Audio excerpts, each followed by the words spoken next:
Morning, Mary. Did you manage to catch any of that rain yesterday? It was coming down so heavily this afternoon. Morning, James. I did, yes. I actually got caught in it right as I was leaving the gym. I was completely soaked by the time I got back to my car. It was quite a nuisance. Oh, that's the worst. Well, at least you got a workout in before the downpour.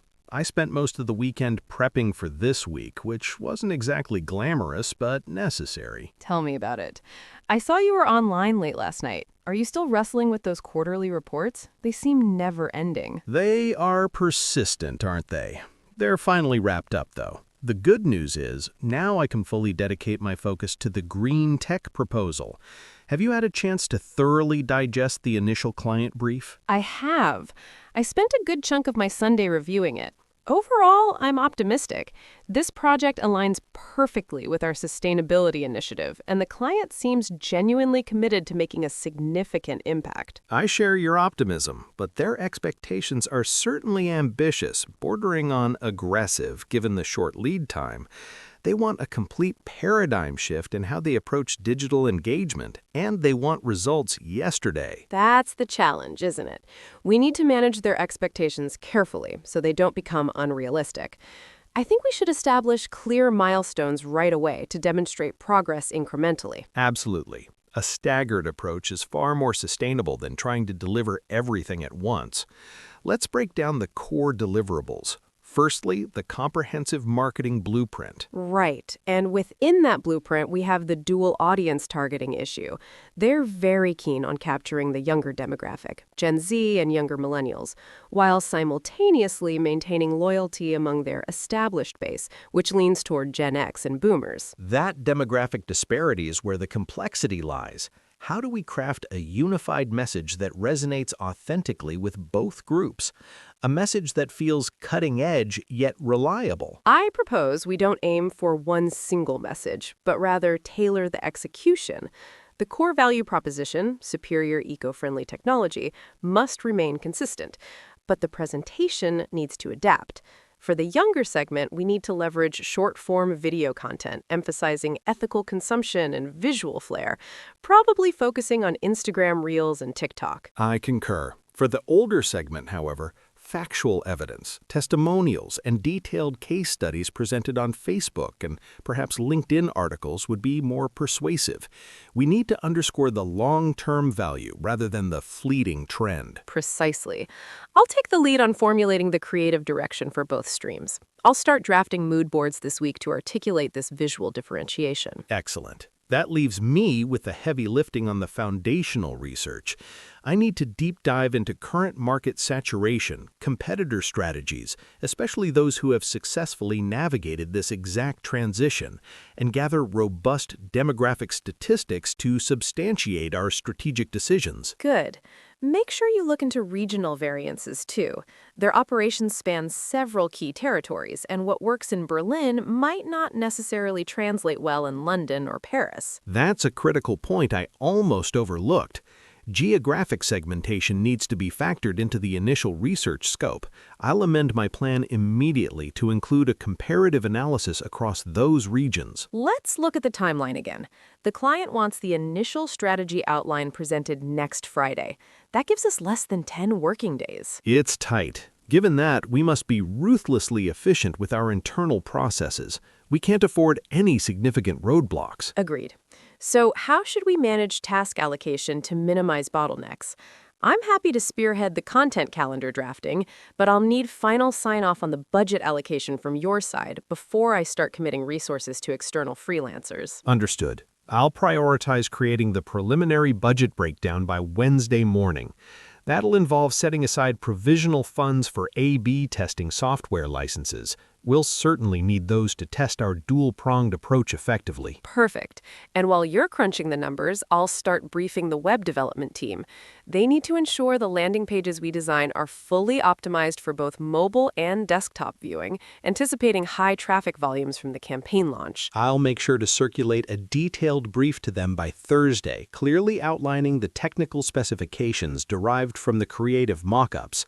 Communication needs to be seamless across the board. Speaking of potential friction points, what about supplier vetting? Are we using the same vendors for printing as the last project, or do we need to explore alternatives for the physical marketing collateral? I was hoping to leverage our existing relationships to save time, but I've heard whispers that their lead times have been slipping recently. I should probably schedule a brief check-in with our primary print contact this afternoon, just to gauge their current capacity. We can't afford unforeseen delays on tangible items. That's prudent risk mitigation, James. If they prove unreliable, we should have at least 2 contingency vendors lined up. I can research some local highly rated print shops this afternoon while you're on your calls. That would be a huge help, Mary. You always manage to think 2 steps ahead.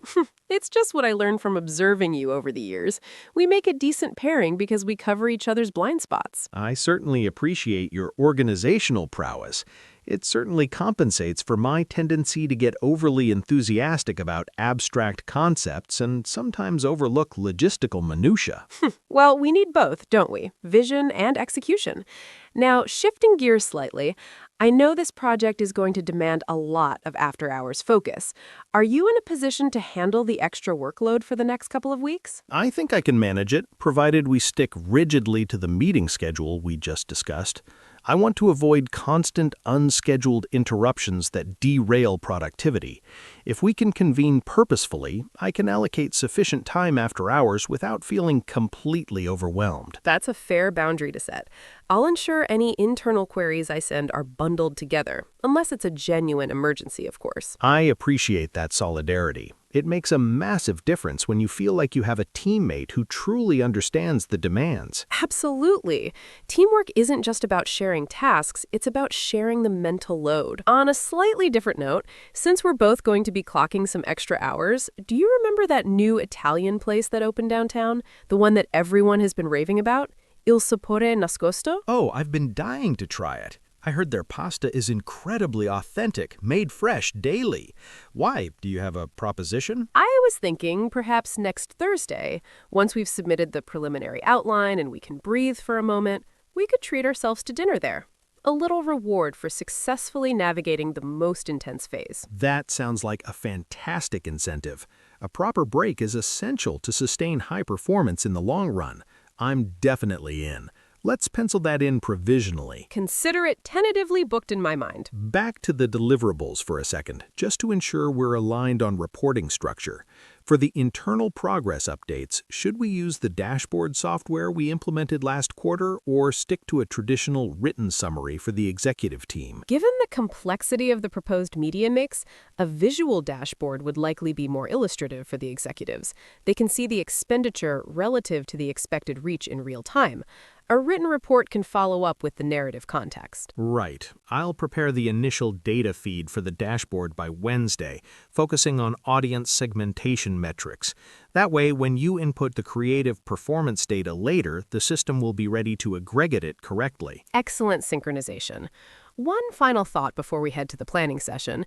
Do you anticipate any pushback from the legal department regarding the specific wording of the privacy policy disclosures on the new landing pages? That's always a gray area. I'll send a preliminary draft of the required text to Sarah in legal this afternoon, flagging the potentially sensitive clauses related to data collection from minors. It's always better to get their preliminary feedback now rather than having them veto the entire site launch based on one misplaced comma later. Precisely. Proactive engagement with compliance is key. So, to summarize, you're taking the creative roadmap, mood boarding, and coordinating content calendars. I'm tackling the comprehensive research, initial budget modeling, and managing the preliminary legal/supplier outreach. That's the gist of it. We meet again at 3 p.m. to consolidate our findings before the official client meeting. Sounds like a solid plan, Mary. I feel much more equipped now. Thanks for taking the time to dissect this with me. Anytime, James. Let's make this GreenTech project a landmark success for us. Now, let's grab another coffee before we face the morning meeting. Lead the way.